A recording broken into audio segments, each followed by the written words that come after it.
बिस्मिल्लाहिर्रहमानिर्रहीम। आज का टॉपिक है क्वांटम मैकेनिक्स। ज़रा लगता है ऐसे कोई इतना कोई मुश्किल टॉपिक है, लेकिन हम बहुत ही सिंपलेस्ट वर्जन करेंगे, और हमें सिंपलेस्ट वर्जन ही आता है ताकि फिर आप जब किताब पढ़ें तो आप खुद से पढ़ लें। असल में टीचर का काम भी यही होना चाहिए कि वो एक टॉपिक का इस तरह का इंट्रोडक्शन करवा दे कि बच्चा खुद से पढ़े तो उसे समझ आ जाए, बजाय इसके कि वो स्पून फीडिंग करने के। तो अब आप क्वांटम मैकेनिक्स के बाद पढ़ेंगे तो things will start making sense. अच्छा देखें, जो फिजिक्स है ना वो रियल साइंस है, ठीक है, केमिस्ट्री उसकी ब्रांच है, और बायोलॉजी असल में बायोकेमिस्ट्री है। ये बात हो चुकी। जो नेचर के लॉज है ना कि चीज मूव करती है, चीज स्टॉप करती है, चीजें कोलाइड करें तो मोमेंटम ट्रांसफर हो जाता है, चीजों में एनर्जी होती है, पोटेंशियल एनर्जी होती है, एनर्जी कंजर्व रहती है, एक चीज एक प्लेस पे होती है, उसकी वेलोसिटी है ना, सारे पढ़े हुए। ये ज्यादातर लॉज जो आपने पढ़े हैं ना, जो बड़ी बॉडीज के लिए मूव करते हैं, जो मेरे लिए, जो मेरे हाथ के लिए, जो इस चाक के लिए, वो बिल्कुल वो नहीं है जो हमने रियल लाइफ में ऑब्जर्व किए। वो तो यही है ना, लेकिन जो पार्टिकल लेवल पे हो रहे होते हैं, इलेक्ट्रॉन में, फोटॉन में, क्वार्क में, वो एब्सोल्युटली इससे डिफरेंट है।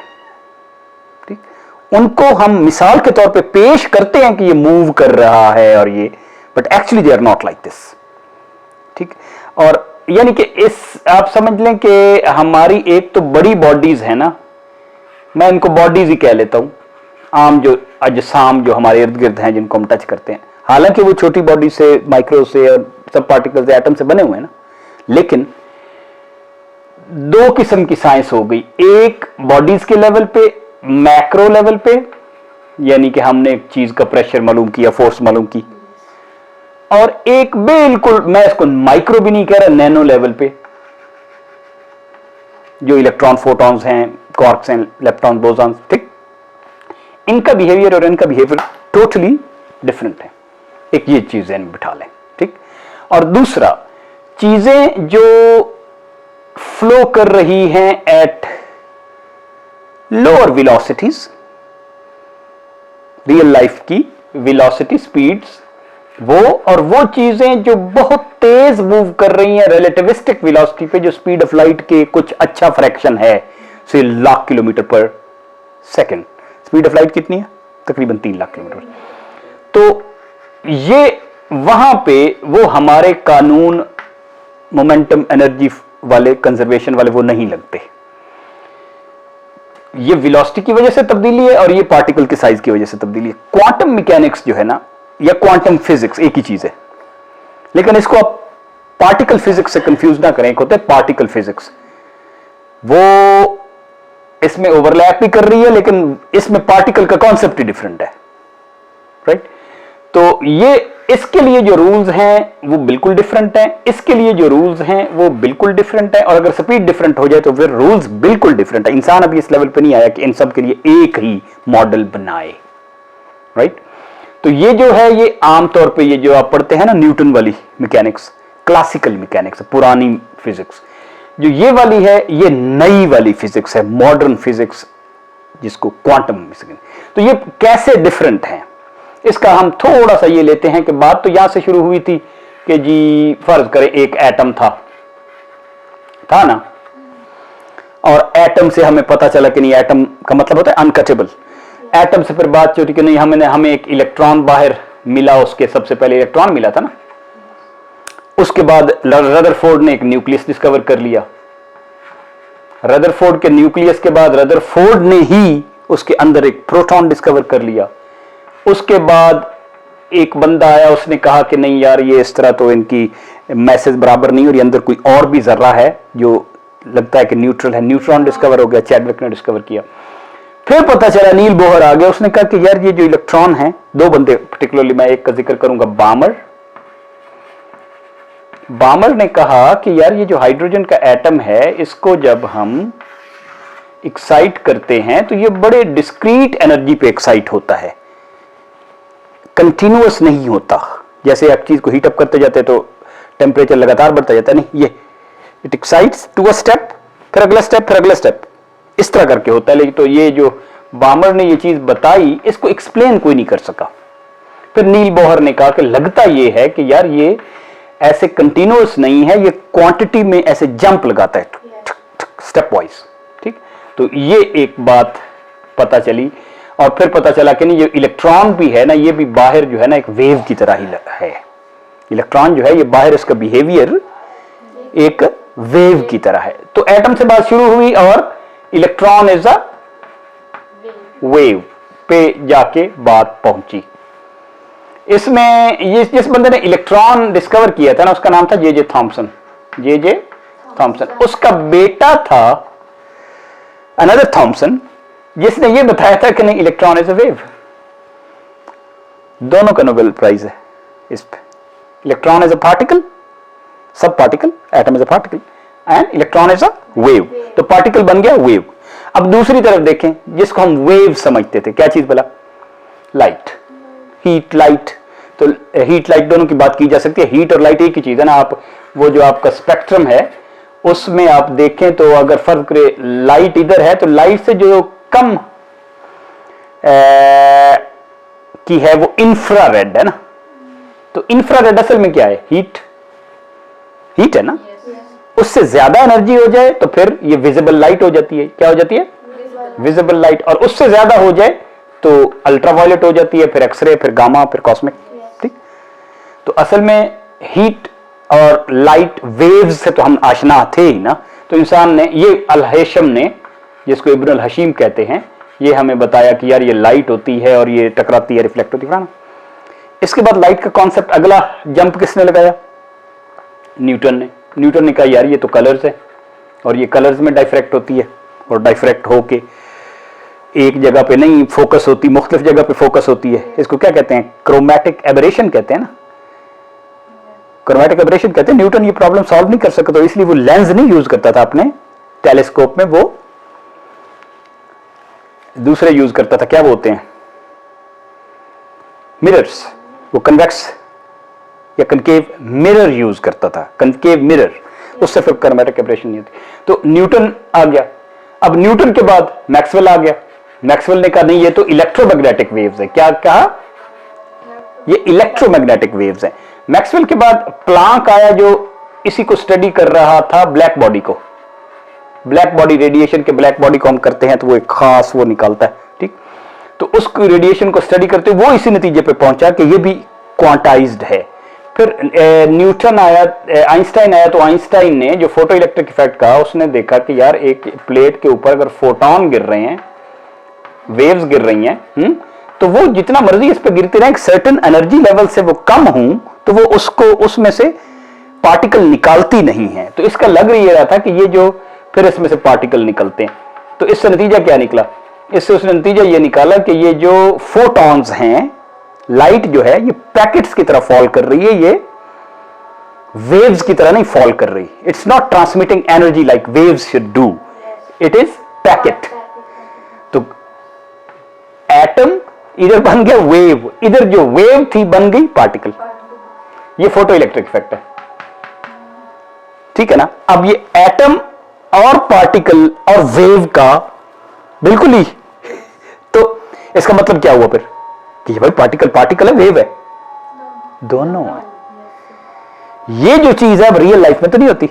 हमारी रियल एरिया रियल ही है, लेकिन इसने रियलिटी की डेफिनेशन ही चेंज कर दी है। राइट। तो एक तरफ फोटो इलेक्ट्रिक इफेक्ट आप याद रखें, आइंस्टाइन का नोबेल प्राइज इसमें था, फोटो थ्योरी ऑफ रिलेटिविटी पे नहीं था। ठीक है, फोटो इलेक्ट्रिक इफेक्ट में यह साबित हुआ। इसी तरह एक और बंदा था कॉम्पटन। राइट। अच्छा, ये जो एनर्जी है ना, वो ये इसमें जो सबसे बड़ा इंटरेस्टिंग फार्मूला बताया वो प्लांक ने, एनर्जी जो है वो उसकी फ्रीक्वेंसी के, पार्टिकल की फ्रीक्वेंसी पर डिपेंड करती है, and h is the Planck's constant. इसी तरह इधर उन्होंने मैटर वेव्स का फार्मूला बता दिया। राइट। तो जो बड़े लोग इसमें आए उनकी हम बात अगर करें तो सबसे बड़ा प्लांक बनता है। राइट। फिर जिस बंदे ने कहा कि यार ये इसमें तो पार्टिकल बिहेव ही अजीबोगरीब से करते हैं, आप ये कह नहीं सकते कि पार्टिकल इधर है या इधर है। ठीक है, पार्टिकल का आप जगह या उसका momentum at the same time एक चीज मालूम करते दूसरी नहीं होती, दूसरी करते हैं तीसरी नहीं होती। तो वो कौन था? हेजनबर्ग। क्या था? हेजनबर्ग। हेजनबर्ग का इसको कहते हैं हेजनबर्ग अनसर्टेनिटी प्रिंसिपल। तो ये एक अदरवाइज एक अजीबोगरीब चीज है कि इंसान के नॉलेज के to know something inherent limitations हैं कि वो पूरी बात नहीं बता सकता, या वो ये बताता है या वो ये बताता है। इससे बड़ी इंटरेस्टिंग चीजें आती हैं। अब पार्टिकल है तो वो एक दूसरा जो landmark experiment easy for us to understand है कि वो दो स्लिट्स में से, यंग स्लिट एक्सपेरिमेंट के, उसमें से आप पार्टिकल गुजारें तो पार्टिकल गुजर जाने चाहिए ना, या टकरा के वापस जाना चाहिए, लेकिन पार्टिकल वर बिहेविंग लाइक वेव्स। वेव्स का जो ये सिग्नेचर डिफरेंस बिहेवियर है ना, वो है इनकी इंटरफेरेंस। इंटरफेरेंस, डाइफ्रैक्शन और पोलराइजेशन। ये वेव्स के वाकई देखे ना, आप गेंद खेलते हैं तो गेंद ऐसे टकरा के रिफ्लेक्ट तो हो ही जाता है, ठीक है, उसमें से अंदर से भी गुजर जाता है, लेकिन डिफरेंस क्या है? वेव्स क्या करती हैं? वो जो तीन चीजें डिफरेंट हैं वेव्स की, देन पार्टिकल वो कौन सी है? डाइफ्रैक्शन, मुड़ जाना, ऐसे एज आए तो डाइफ्रैक्ट कर जाना। इंटरफेरेंस के वेव्स एक दूसरे के अंदर ऐसे हो जाती हैं, तो इसका मतलब पार्टिकल अगर वेव्स हैं तो दो पार्टिकल मिल के, जरूरी नहीं हो सकता वो मिल के ऐसे निकल जाएं, राइट? इंटरफेरेंस। और तीसरी पोलराइजेशन। पोलराइजेशन होता है कि वेव्स ऐसे जा रही है ना, वेव्स एक प्लेन में है और मल्टीपल प्लेन्स में है, तो आप उनको फिल्टर करें तो हो सकता है एक प्लेन रह जाए। इंटरफेरेंस और पोलराइजेशन। तो ये प्रॉपर्टीज मैटर में भी नजर आना शुरू हो गई एट द स्केल, ठीक? तो ये क्वांटम बड़ी वियर्ड है। मतलब जो बिल्कुल ही डिफरेंट है, वियर्डनेस की चीजें अगर कहें तो हम कहते हैं ना कि जी एनर्जी कंजर्व्ड रहती है ना, हमारे आम मैकेनिक्स में एनर्जी इसमें नहीं रहती, जिसकी बड़ी मिसाल है हॉकिंग रेडिएशंस। ब्लैक होल से भी रेडिएशन निकल रही होती है, हालांकि ब्लैक होल से बाहर नहीं निकलनी, लेकिन वो सिस्टम इस लेवल पे टेम्परेरीली एनर्जी टाइम बाउंड में बारो कर लेता है और फिर दे देता है वापस। और जो उसने फॉर द टाइम बीइंग बारो कर ली है, तो आप उस स्केल में देखें तो एनर्जी कांस्टेंट नहीं है। So energy is not constant, energy is not conserved. इधर हम कहते हैं कि या तो ये चाक इधर है या इधर है, ये दो चाक है, राइट? या ये इधर होगा या इधर होगा ना, नीला या इधर है या इधर है। इस लेवल पे ये नहीं हो सकता। हो सकता है एक पार्टिकल इस ए जगह पे है और एक बी पे है, और हो सकता है it is at both places. बड़ी अजीब सी बात है कि इट्स एट बोथ प्लेसेस। या ए से बी पे जाने का at one point in time तो एक ही रास्ता है ना, उसने कोई एक रास्ता अख्तियार करना है ना रियल लाइफ में। उसमें हो सकता है वो मल्टीपल रास्ते अख्तियार करके आ जाए, कुछ इधर से आ गया कुछ इधर से आ गया, राइट? यहां से आते हुए उसने गायब तो नहीं हो जाना ना, उसमें हो सकता है वो गायब हो जाए, जैसे इलेक्ट्रॉन यहां से यहां जंप करता है तो मैंने पता नहीं किधर जाता है, क्वांटम टनलिंग, ठीक? ये अगर दो जाएंगे तो ऐसे टकरा के ऐसे जाएंगे ना, या ऐसे चले जाएंगे, वहां पे ये हो सकता है दोनों सुपर इंपोज हो जाए और कुछ और चीज निकला। समझ आ गई? तो उनकी सुपर इंपोज भी हो सकते हैं।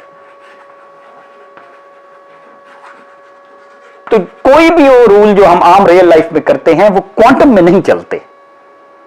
वेव पार्टिकल का डिफरेंस खत्म हो जाता है। यहां पे स्पीड ऑफ लाइट से तेज नहीं चल सकते, वहां स्पीड ऑफ लाइट से तेज भी चल सकते हैं, राइट? मसलन इसके लिए आप गूगल में देख सकते हैं शेरेंकोव इफेक्ट। ये जो न्यूक्लियर रेडिएटर में बाज जर्रे स्पीड ऑफ लाइट से तेज चल रहे होते हैं एट द स्केल। समझ आई? वो जर्रे हैं या रेडिएशन? अब जर्रे और रेडिएशन का तो फर्क ही नहीं रहा। तो पार्टिकल नहीं है, they are kind of small fields. अगर वो फील्ड्स हैं तो इसका मतलब है कि इधर तो हम कहते हैं कि ये स्पेस है, देयर इज नथिंग। इधर ये नहीं कह सकते, इधर even space is a lot of things getting into and out of existence at the same time. तो यहां से भी ये स्ट्रिंग थ्योरी का कॉन्सेप्ट आया है। अब इसको एक्सप्लेन करने के लिए भी इंसान एनालॉजीज ढूंढ रहा है, क्योंकि ये सारी एनालॉजीज तो फेल हो रही हैं। तो अब आ गए होंगे कि यार ये इतना बिल्कुल ही वियर्ड चीज है, तो हम इस्तेमाल कहां कर रहे हैं? हमारा लेजर, हमारे सेमीकंडक्टर, हमारी सारी केमिस्ट्री, हमारी एमआरआईज जिससे स्कैन करते हैं, ये सारी जो छोटे नैनो टेक्नोलॉजीज हैं वो क्वांटम थ्योरी पे बेस्ड हैं, ना कि क्लासिकल मैकेनिक्स पे बेस्ड है। और कुछ चीज है, मेजर चीजें यही है। अब आप जाके पढ़ेंगे तो आपको पता चल जाएगा वेव पार्टिकल ड्यूअलिटी। इसमें बड़े लोग हैं श्रोडिंगर, हेजनबर्ग, शुरू किया था प्लांक, आइंस्टाइन, डिब्रॉगली और Richard Feynman. Quantum electrodynamics, Richard Feynman का फील्ड क्या है? QED, क्वांटम इलेक्ट्रोडायनामिक्स, कि इलेक्ट्रॉन और फोटॉन जब आपस में टकराते हैं, एक कॉम्पटन इफेक्ट भी आप पढ़ेंगे। कॉम्पटन इफेक्ट में ये होता है कि particles strike photons and they scatter them, तो photons behave like as if they are। इसका उलट है wave striking, particle ejecting, वहां particle striking, ठीक। तो इसी तरह क्वांटम इलेक्ट्रोडायनामिक्स है, फोटॉन और इलेक्ट्रॉन का आपस में जो इंटरेक्शन है वो क्वांटम के बिहेवियर से अलावा एक्सप्लेन नहीं होता, और क्वांटम का बिहेवियर रियल लाइफ के बिहेवियर से किसी चीज से भी टैली नहीं करता। ओके, नशदुल्लाह इला इल्ला अंत, मस्तगफिरुल्लाह।